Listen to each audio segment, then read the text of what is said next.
Indonesia tengah mengebut target transisi energi melalui kendaraan listrik untuk menurunkan emisi dan mengurangi ketergantungan pada bahan bakar fosil. Langkah strategis meliputi insentif fiskal, pengembangan industri baterai dalam negeri, serta pembangunan infrastruktur pengisian daya charging station. Upaya ini untuk mewujudkan transportasi ramah lingkungan dan ekonomi hijau dengan kendaraan listrik.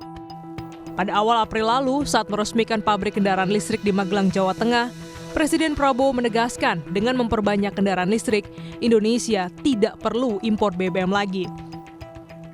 Saya sangat bangga kita sekarang di Indonesia punya kemampuan untuk produksi bus dan truk dari listrik.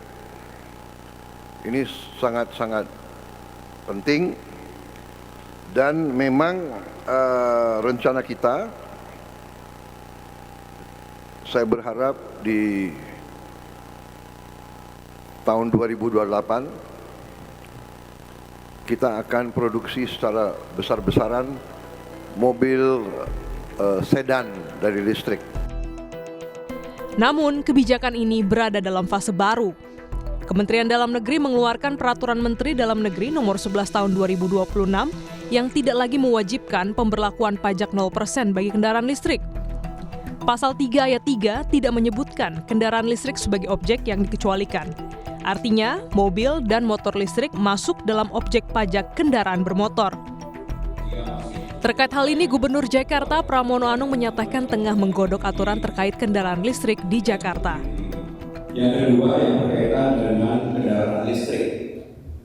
Karena sekarang Permendagri-nya sudah keluar, dalam waktu dekat Pemerintah DKI Jakarta akan mengatur kebijakan yang berkaitan dengan kendaraan listrik secara adil. Karena kendaraan listrik ini kan dapat fasilitas ganjil genap, pajaknya 0%, dan tentunya Sementara itu, Gubernur Jawa Barat, Deddy Mulyadi menyambut baik penyesuaian kebijakan ini, namun Deddy mengaku belum mendapatkan informasi detail untuk pelaksanaannya. Ya, pajak kendaraan listrik kalau memang ketentuannya harus bayar, ya kita menyambut dengan gembira. Karena kan bukan urusan energinya yang dibicarakan, tetapi urusan aspalnya yang harus dibangun.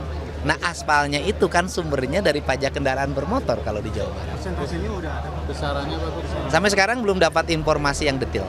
Nanti kita mungkin dalam minggu ini mudah-mudahan segera ada. Di tengah upaya mendorong percepatan kendaraan listrik, kebijakan pajak menjadi salah satu faktor penentu antara memperkuat transisi energi atau justru memperlambat adopsinya. Tim Liputan, Kompas TV.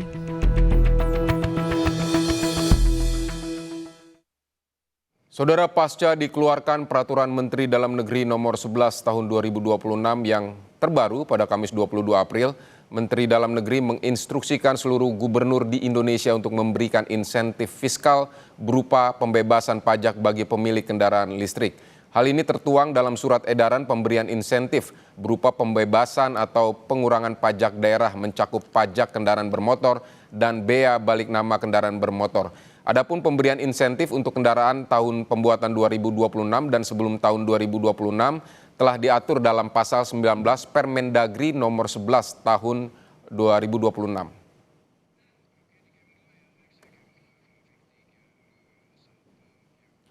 Penjualan mobil listrik di Indonesia, saudara, terus mengalami tren peningkatan setiap tahunnya.